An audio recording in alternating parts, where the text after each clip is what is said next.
힘내라 대한민국. 오늘 우리 집사님의 그 특성도 아주 좋았고요. 또 레나 마리아도 마침 You Raise Me Up, 아주 적절한 영상이었었습니다. 봄이 시작되었을 때 피었었던 개나리 진달래가 언제 피고 지었는지, 또 얼마 지나서 또 벚꽃이 언제 피고 지었는지 모를 정도로 아주 후딱 지나갔습니다. 이게 몇 주째만이죠. 하루속히 우리가 현장 예배 드릴 것을 기대하면서 오늘 말씀을 증거하겠습니다.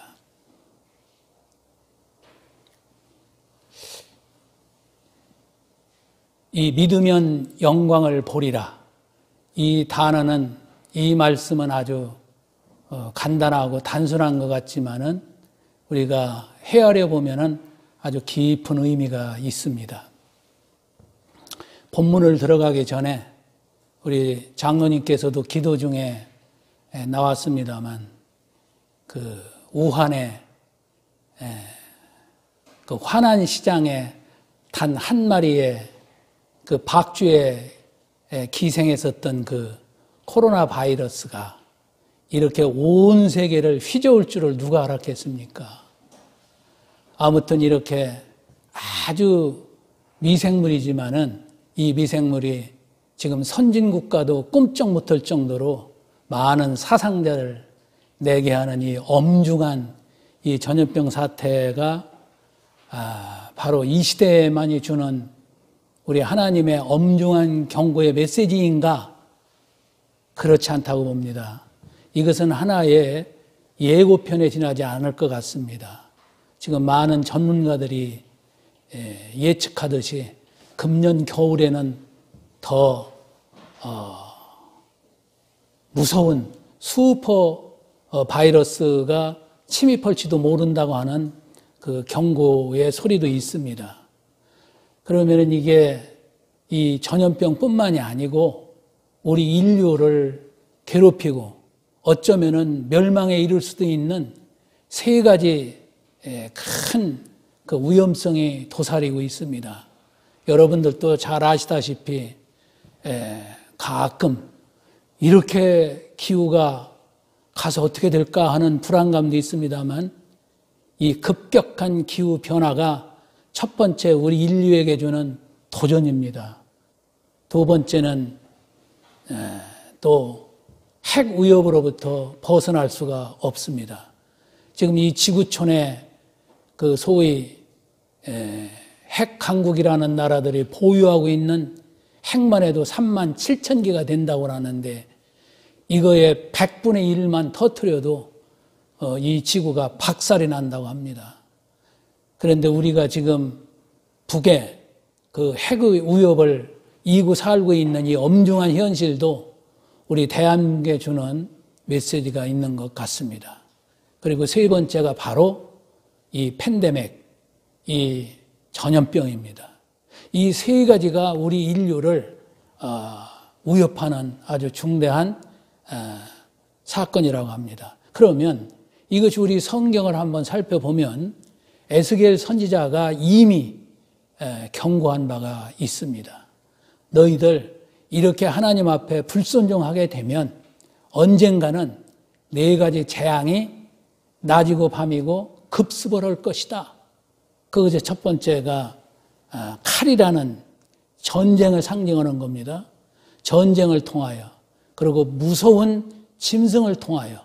이것은 우리가 사이코 같은 이 정신병 환자들이 무수히 돌아다니기 때문에 이 깜짝깜짝 놀랄 만한 사건이 이곳저곳에서 터진다고 합니다. 그 다음에 이 가뭄이라는 이 식량 부족을 일으킬 수 있는 이 기근 현상이 일어날 것이다. 그 다음에 바로 이 전염병이 횡행할 것이다. 이런 때에 너희 믿는다고? 그런 믿음 가지고 이런 재앙을 피할 수 있겠느냐? 바로 성경에서 얘기하는 노아의 믿음을 가지고서도 너희들은 견디지 못할 것이다. 120년에 걸쳐서 노아의 방주 하나를 지음으로 해서 겨우 8명만 구원했었던 노아의 믿음을 우리가 가지고 있느냐? 대단하지 않습니까? 그런 믿음을 가지고서 이 재앙을 이겨낼 수 없다는 거예요. 그것뿐만이 아닙니다. 다니엘 들으셨죠? 다니엘의 그런 엄청난 그런 믿음을 가지고서도 이런 재앙을 벗어날 수가 없을 것이다. 마지막에 욥이라는 그 신앙의 위대함을 가지고서도 이러한 재앙을 너희들이 벗어날 수가 있겠는가? 이렇게 우리한테 도전하는 메시지를 받아들이셔야 됩니다. 이렇게 코로나를 통해서 아이고 이제 우리는 끝났구나. 저 미국, 영국, 유럽 전체의 이 선진국이라는 사람들이 참 어이없이 이렇게 당하고 있는 것을 보면 예외가 없습니다. 이제 조만간 아프리카하고 중동에 있는 벌써 인도 같은 데에 그 일어나는 사태를 보면 저것이 바로 우리 인간의 민낯을 그대로 보여주고 있습니다. 미국 같은 선진국에서도 사재기를 하는가 하면 아프리카나 인도나 남미 같은 데에서의 그 식량 하나를 가지고서 짐승과 같이 달려드는 모습을 볼 때에 이게 머지않은 세월에 너나 없이 닦아설 수 있는 재앙이라는 거예요. 이러한 때에 우리 성경에서는 우유의 말씀이 있습니다. 모세의 91편의 시편을 보면 그렇더라 하더라도 우리가 믿는 하나님은 우리의 산성이 되시고 우리의 피난처가 되시기 때문에 좌쪽에서 1000명이 쓰러지고 우편에서 10,000명이 넘어진다 하더라도 우리는 여호와 하나님을 믿는 그 믿음으로 능히 겪어나갈 수 있다 하는 위로의 말씀도 있습니다. 이제 오늘 본문 말씀 참으로 신나는 본문입니다. 이러한 본문 우리가 그냥 하나의 에피소드로 넘어갔는지도 모릅니다. 이런 코로나 사태의 엄중한 시기에 이 본문 말씀을 한번 들여다보면 참으로 우리한테 주는 그 의미가 지대한 줄로 믿습니다. 지난 4월 12일 날 부활 주일로 겪었습니다만 사실은 5월 30일 오순절 주간까지 7주간은 부활 주간으로 우리 교회력에서는 여기고 있습니다. 그래서 저도 오늘 이 부활에 대한 메시지를 준비를 하게 된 것입니다. 그러면 이 성경을 보면 죽었던 사람을 살리는 이런 기사가 7개가 나와 있습니다. 구약에서는 엘리야 때에 그 사르밧 과부의 아들을 구해낸 일, 그 이어서 그 엘리사를 통해서 수넴 여자의 수넴 과부의 그 아들을 또 구한 그런 기사도 있고요.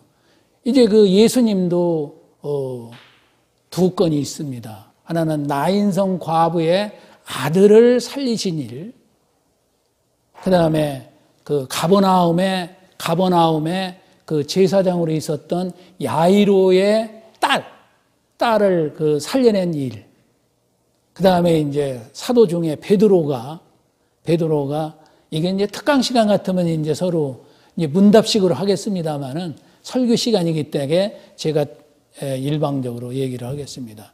이게 베드로도 한 건이 있어요.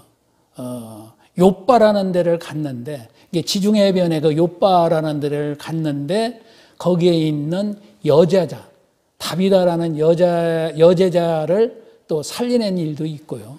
그 다음에 이제 사도 바울의 그 얘기는 이제 그 설교 말씀을 듣다가 졸려서 3층에 창문에 앉아 있다가 떨어졌었던 누굽니까? 생각나십니까?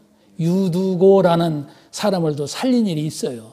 이렇게 6건 중에 7번째가 바로 오늘 이 사건입니다.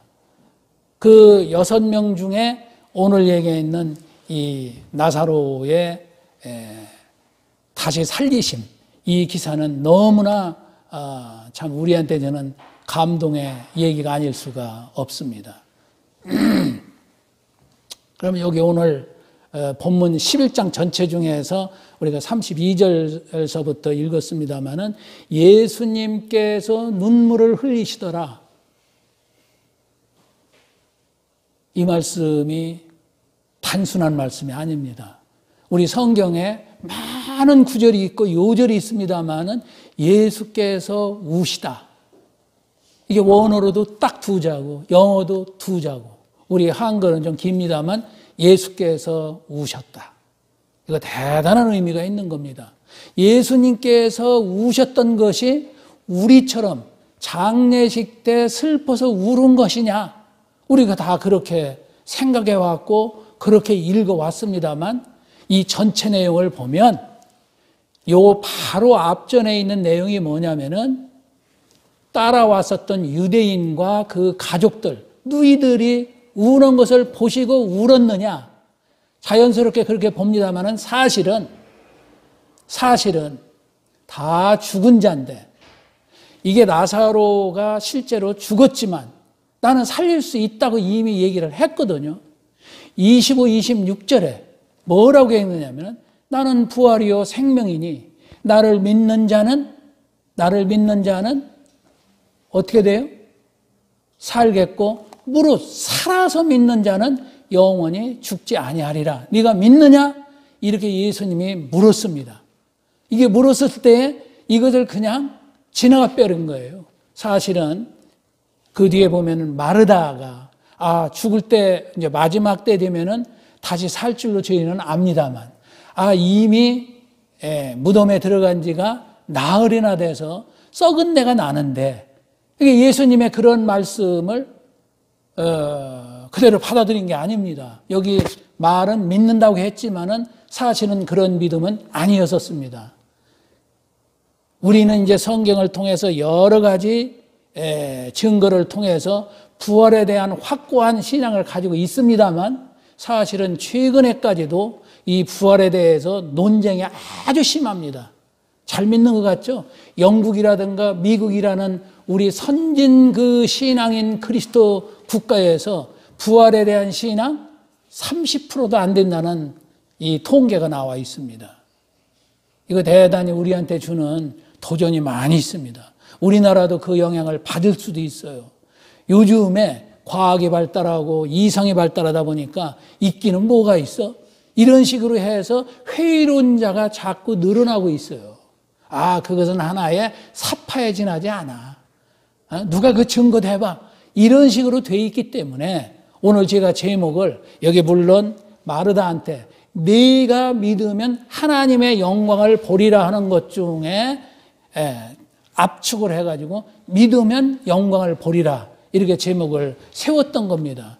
오늘 이 말씀을 듣고 우리가 부활신앙을 가지고 있지만 또 여러분들 각자의 그 좋은 말씀, 밑줄 긋는 말씀이 있지만은 이 말씀은 놓쳐서는 안 되는 겁니다. 우리가 남은 여생 또 누구든지 우리가 믿으면 영생을 보리라 해서 여기 믿으면 지금 살아있고 지금 부활신앙을 갖고 있다는 거예요. 이게 여기 11장을 전체를 보면 결국은 우리한테는 사망이 없다는 사망 폐기 선언까지 내세운 겁니다. 우리한테 믿으면 사망이 없습니다. 그래 물리적인 죽음은 누구든지 다 동일하게 주어져 있는 통과 의례예요. 그런데 여기에서 있는 부활이라는 생명은 부활 생명은 우리가 얘기하는 회생이 아닙니다. 아까 앞전에 얘기했는 6명 또 여기 나사로도 죽었다가 살아났지만 다시 죽었습니다.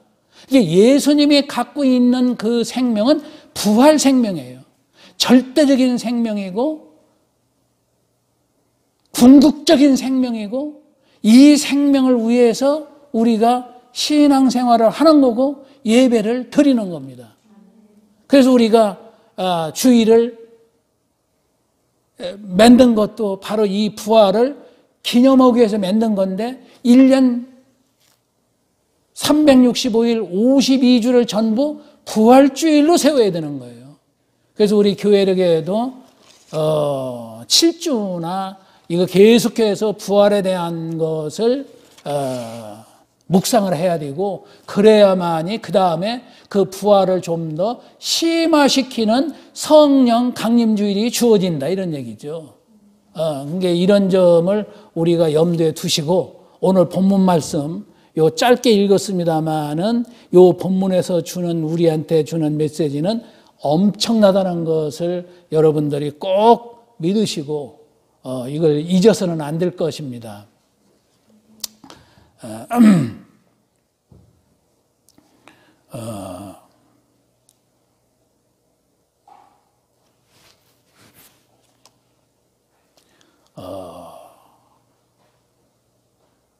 나사로가 지금 무덤에 갇혀가지고서 나흘이나 되었기 때문에 그 따라온 그 가족들이나 유대인들 모두가 긴가민가하고, 예수님이 아무리 그러한 그 기적적인 사실 많이 있지 않습니까? 근데 요한복음에는 7가지만 가지고서도 내가 하나님의 아들이심을 믿게 하겠다라는 거예요. 우리가 잘 아시다시피 요한복음 2장에서는 가나안의 혼인잔치를 통해서 물을 포도주로 만든 사건을 통해서, 이 포도주는 바로 생명의 하나의 그 상징적인 겁니다. 꼭, 야, 물을 포도주로 만들어서 그거 대단하네, 이렇게 얘기했지만은 이 복음서를 끝까지 읽어보면 포도주로 시작해서 포도주로 끝납니다, 예수님의 일생은. 왜냐하면 마지막에 십자가에 달려 죽었을 때에 포도주를 여기다가 입술에다가 치리는 걸로 해서 이제 다 이루었다라고 말씀하시고 가셨거든요. 그렇기 때문에 요한복음에서 얘기하는 가나안의 이 결혼잔치를 통해서 이 포도주 사건, 여기부터 출발해가지고 바로 4장에 가면은 임금의 신하의 아들을 고쳐주는 사건이 있어요. 중병을 앓습니다. 열병을 앓습니다. 그렇기 때문에 우리가 이러한 사건을 통해서도 생명의 위중함을 알게 되시고, 그 다음에 바로 이제 5장으로 넘어가 보면은 우리가 잘 아는 베데스다 연못가에 38년 된 환자가 38년이 돼 있으면은 이것은 뭐 다 떠났을 겁니다. 이러한 그 환자를 고쳐주는 그 역사도 있고요. 이제 6장으로 가면은 오병이어의 역사가 있습니다. 이렇게 이제 먹을 거에 대해서도 하나님이 어떤 분이라는 걸 드러낸 거예요. 불과 떡 5개, 물고기 2마리로 5,000명 이상을 먹여 살린다? 그리고서도 12강조리가 남았다? 이게 그냥 하나의 사파로 지나가느냐? 그 뒤에 이어지는 거 보면 너희는 먹을 것만 구하러 왔느냐? 아니, 나는 영의 만나를 주는 생명의 주다. 이걸 얘기하고 싶었던 거예요. 그래서 요한복음뿐만 아니라 앞에 있는 모든 복음서들은 내가 바로 구약에서 모세나 아브라함이나 다윗이 얘기하던 바로 그 메시아가 바로 나야. 그 메시아가 바로 나라니까 이것을 입증하기 위해서, 보여주기 위해서 이러한 그 역사를 이루어지는 거예요. 그리고 나서 그래도 부족하냐? 이제 9장에 넘어가 가지고서 하나 더 나오네요. 6장의 후반전에 가보면은 물 위를 걷는 또 기적이 일어나요. 이 요한복음에서는 기적이라고 안 하고 세메이온, 표적이라고 얘기합니다.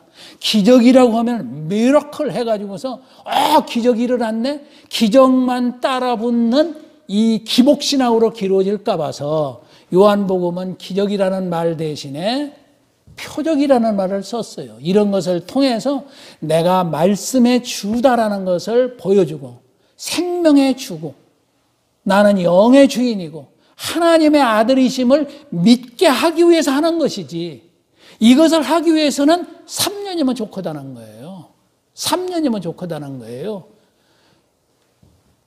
그러고서도 이걸 보고서도 믿습니다 하지만은 며칠만 되면은 이 사흘도 못 가나요? 그래서 이제 9장에 가보면은 그때 장님들이 많았어요. 지금은 안과가 있고 그래서 다 눈들이 좋지만은 당시에는 장님 한 명 딱 걸리면은 대책이 없는 거예요. 그때 소경을 날 때부터의 소경을 고쳐주었다? 이거 정말 대서특필할 만한 큰 사건입니다. 그걸 통해서도 한 장을 갖다가 다 할애를 해요. 그러면서 나는 빛의 주인이시다. 이 빛의 주인이시다. 이 빛, 그때 당시에는 태양이 하나님이야. 태양이 위대한 신인데 그 태양을 만든 사람이 바로 나야.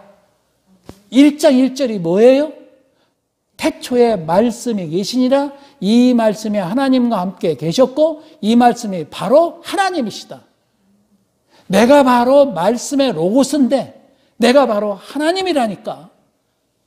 우리가 그냥 믿는다 하지만 당시 사람들 일대 독자, 초대교회 때 시대에 그 사람들이 이게 쉽게 믿어지겠습니까? 이게 이 소경을 고치고 나서 마지막 7번째, 이 7이라는 숫자가 완전수입니다. 7번째까지만 이런 표적을 얘기하면은 내가 바로 하나님의 아들이시다. 그리고 그 그리스도다. 메시아 그 그리스도야. 이것을 가르치는 거예요. 그럼 어쩌라고? 믿으면 어쩌라고? 믿어서 그 이름을 힘입어 믿음으로 말미암아 영원한 생명을 주겠다는 거예요.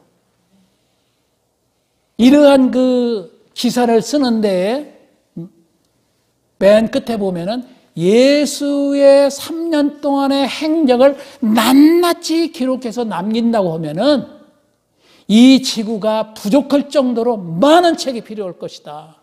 그러나 이 7가지 정도면 그 당대뿐만 아니라 우리 21세기에 사는 우리들에게도 정말로 내가 2000년 전에 있는 예수님이 바로 나의 메시아 그리스도라의 힘을 믿게 됐어. 이거야말로 얼마나 천만다행입니까?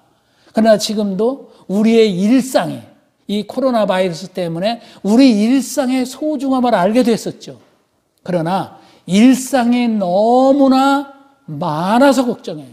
우리가 이 교회당만 나가면 오늘 읽었었던 본문은커녕 제목도 생각이 안 나고 아무것도 생각이 안 나는 거예요. 그러다 보니까 알게 모르게 바리새인처럼 우리가 종교인이 되고 말았었어요. 우리가 진정한 예수를 믿는 크리스찬이 아니라 우리가 하나의 예식에 연연하는 종교인으로 타락하지 않았는가. 그래서 이 코로나 사태를 봐도 어떻게 선진국 후진국 가림이 없이 전 세계적인 이러한 것이 일어나느냐? 이것이 바로 인간의 민낯을 보여주는 거예요. 그 민낯의 속에는 뭐냐? 태초부터 있었던 인간의 오만과 탐욕이라는 거예요. 모든 전문가들이 의학적으로, 역사적으로, 고고학적으로 많은 문서 남겨둔 걸 압축을 하게 되면 이 고난을 통해서 우리한테 가르치고자 하는 하나님의 그 엄중한 메시지는 바로 너희들 대책 없는 인간이야. 그래서 이 나사로가 묻혀 있습니다. 실증적으로 굴 속에 들어가 있습니다. 다 죽었다고 웁니다. 이것만 보냐?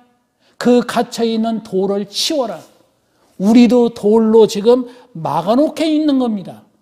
우리가 속에 생각하고 있는 많은 알게 모르게 이뤄가 있는 나 하다가 내가 죽었는 것을 모르고 있는 이 실존을 이번 코로나 사태를 통해서 얼마만큼 알겠는데 저는 개인적으로 이거 왜 일어났지? 특히 신천지라는 교회 이름을 빙자해서 일어났었던 그 외에도 이것저것 여러 교회에서 이 코로나 사태 때문에 앞으로 예수 증거하기가 쉽지 않겠구나 이런 생각을 가졌었어요. 그러면 우리가 심히 반성을 하고 회개를 해야 되는데 저는 창세기 3장 9절 너 지금 어디 있느냐? 이 한 말씀 우리가 맨 먼저 따먹지 말라 하는 예수님의 하나님의 그 엄중한 말씀을 어기고 부득불 그걸 따먹고 말미암아 숨었더니 아담아 네가 어디 있느냐? 네가 어디가 있느냐? 아예카 이 한 말씀을 붙들고서 이것저것 한번 챙겨봤더니 야 이거 큰일 났구나. 이대로 가다가는 큰일 났구나. 이런 것이 너무 많이 배어 있었습니다. 그래서 우리가 일상에 대한 소중함도 있고 우리 교회의 여러 보고 싶은 얼굴들이 그리워지고 심지어는 교회 점심밥도 그립더라고요. 언제 이 밥을 먹게 되는가. 이랬는데 우리가 다시 먹을 때에는 코로나의 앞과 저는 달라야 될 것 같다.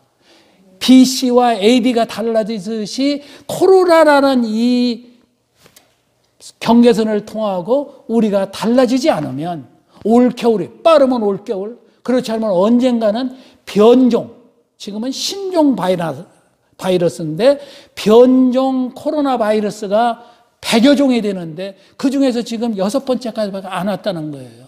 얼마만큼 우리를 괴롭히는지 아무도 모릅니다.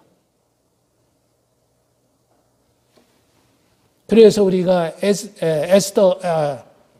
에스겔 선지자가 경고한 것처럼 우리의 신앙도 비록 그렇게까지는 못 간다 하더라도 노아나 욥이나 다니엘의 신앙을 본받아야 될 게 아니냐. 그래서 정말로 우리 예수님이야말로 나의 피난처가 되시고 이분이야말로 나의 생명의 원본이다라는 걸 알고 이 그리스도를 닮아가려고 그냥 하루하루 조금씩 닮아가야 되는 일상으로 돌아와야지.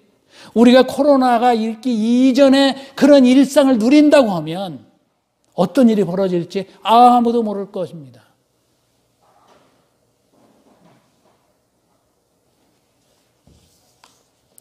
그래서 우리의 막혀있는 돌 중에 여기 우리 끝절에 44절에 풀어서 다니게 하라. 이것도 딱 두 자인데 우리가 길게 쓰여진 겁니다. 풀어. 뭐가 매여져 있었지? 우리 뭔가 매여져 있었다. 이 나사로가 감옥에 들어가 있었습니다. 보이는 걸로 해서 돌로 막혔습니다. 열어주신 분이 누구예요? 딱 나와보니까 또 하나가 있어. 베옷으로 수건으로 칭칭 감겨져 있어. 이것도 풀어서 이제 다니게 해라. 이 메시지가 오늘 우리의 메시지가 되어야 된다고 봅니다. 세 가지가 있습니다. 최소한도. 첫 번째 풀어야 될 게 뭐냐? 세상의 유혹으로부터, 무감각해진 이 유혹으로부터 우리가 풀어놔야 됩니다. 남이 저거 샀으니까 제가 저거 하니까 이 따라서 세상에 주는 많은 오감을 통해서 들어오는 안목의 정욕, 육신의 정욕에 사로잡히지 않았는가. 이것을 쟁취하기 위해서 우리가 얼마만큼 이게 또 애를 썼는지 이것을 한번 반성해. 이 돌을 치워야 되고 이 가려진 이 베옷으로부터 우리가 풀지 않으면 우리는 그냥 그야말로 매인병에 걸려있는 사람하고 똑같습니다. 겉은 멀쩡하나 속은 죽었도다. 너는 살았으나 죽은 자로다. 이런 메시지가 쫙 깔려 있잖아요. 그래서 우리가 이 세상에 주는 것으로부터 우리를 어떻게 이걸 풀어야 될 것인가. 이게 과제일 겁니다. 두 번째는 바로 나입니다. 나. 이게 나가 이게 우상 중에 우상이에요. 따지고 보면 누구나 할 것도 없어요. 이 나라는 이 참 정말 대책 없는 나. 내 속에 있는 성령으로 감화감동된 또 하나의 나. 하나님이 사랑하고 그것을 찾고자 오늘도 너 어디 있느냐고 붙었을 때 내 지금 죄가 주님 앞에 있나이다라고 고백할 수 있는 오늘 우리 신앙 고백에서 쭉 얘기한 중에 딱 세 가지 아닙니까? 창조 신앙이 있고요. 십자가 신앙이 있고요. 부활 신앙이 있습니다. 이 세 신앙을 가지고 있으면서 그 어쩌라고? 이러한 신앙 앞에 제가 있나이다. 이게 임마누엘 신앙 아닙니까? 지금 주님이 나와 함께 내 앞에 있다. 이게 현쟁이어야 됩니다. 아니 어제까지 잘했는데요. 오늘 내 직분이 뭔데요? 나 30년, 50년 다녔습니다. 다 아닙니다. 여기에 나와 있는 모든 언어는 현재형입니다. 지금 네가 누구 앞에 있지? 지금 네가 생각하고 있는 건 뭐지? 내 속에 있는 나가 풀어져야 됩니다. 돌을 치워야 됩니다. 그래서 죽었던 네크로스, 사실은 죽었던 네크로스, 에베소서에 보면은 내 허물과 죽은 너를 살렸도다. 이것은 뭐예요? 믿음으로 말미암아, 은혜로 말미암아. 이것은 나에게 주는 선물이라. 어디 가서 자랑하느냐? 내가 준 선물이라. 그래서 제가 40여 년 전에 믿었었을 때 지금 생각하면은 아차 천만 다행이다. 근데 자칫 잘못하면은 얘가 부처를 따라갔을 텐데 제가 예수를 믿고 여기에 서서 이렇게 성경 말씀을 나누다니 저는 간증 딱 사자성어로 천만 다행입니다. 정말로 예수님이 가긴 그 길이야말로 진리의 길이고 생명의 길이었구나. 도마가 고백했었던 그 신앙 고백이 바로 오늘의 나의 고백이 되니까 이 코로나니 뭐냐는 것도 두려움이 없어지는 거예요. 여기에서 어떤 하나님이 주시는 자신감, 없어도 행복하고, 그래서 나는 비록 누가 보면은 근심하는 것 같으나 항상 기뻐하고, 아무것도 없는 자 같으나 모든 것을 가진 자라는 그 부요의식을 갖고 있다는 이 특권은 예수 그리스도를 믿음으로 말미암아 주는 은혜의 축복이 아닐 수가 없습니다. 이제 세 번째는 뭐냐? 바로 이 죽음이라는 굴레로부터 해결이 돼야 돼요. 우리가 아무리 에야 죽음 얘기하지 마 하지만은 우리가 가끔 장례식에도 가게 되고 우리도 너나 할 것 없이 모두가 홀로 가게 되어 있는 이 엄연한 이 단 하나의 평등 사실을 없애면 안 돼요. 이것을 나한테는 죽음하고 관계없는 것처럼 사는 자들 아닙니다. 꼭 옵니다. 오늘도 죽음이라는 그림자와 함께 살 수밖에 없는 이 일상 속에서 이 죽음의 문제를 해결해야만이 우리의 마음속에 하나님의 평강이 임하는 겁니다. 그래서 이 죽음의 굴레로부터 풀어나게 되면 다니게 되어 있었다. 이것이 창세기 12장 아브라함 때서부터 내 친척 아비집 고향 땅을 떠나라, 이것이 바로 그 메시지고 같습니다. 그 당시에 아브라함한테는 너 우르라는 여기 가지고 싸우니 하면서 있었지? 아니, 그래가지고서는 너는 정말로 대책이 없다. 떠나라는 거예요. 여기서 바로 우리도 떠나서 나그네처럼 살아가야 된다는 얘기입니다.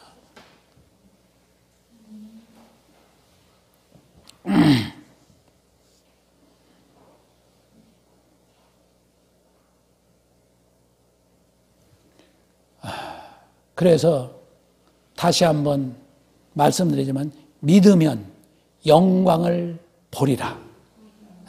그러니까 여기 앞에 내가 믿으면 하나님의 영광을, 그 하나님의 영광은 나중에 우리의 아우라가 생긴다는 것이 아니라 이 믿게 되니까 말씀이 들어오고 항상 기뻐하게 되고 비록 가진 게 없고 남만 못한다 하더라도 내가 이 세상에 단 하나밖에 없는 사람인 것처럼 살게 되는 것이 바로 하나님의 영광을 갖고 살다가, 이것을 저는 말을 이렇게 했어요. 하나님의 영광을 가슴에 품고 오늘을 살리라. 이것이 바로 우리 신앙생활의 특권이 아닌가. 그래서 네가 믿으면, 네가 영접하면 하나님의 자녀가 되는 특권을 준다고 이미 1장 12절에서 말씀했거든요. 그렇기 때문에 이 모든 것은 현재형입니다. 어제까지 아닙니다. 오늘 지금 믿으면 죽음이 없습니다. 죽음이 없으면 불안, 근심, 공포라는 이 알게 모르게 다가오는 화살이 없어지는 거예요. 그래서 다 우리 이런 신앙 속에서 굳건하게 힘차게 전진하고 진격하는 우리 모두가 되시기를 소원합니다. 네, 기도하겠습니다. 하나님 아버지,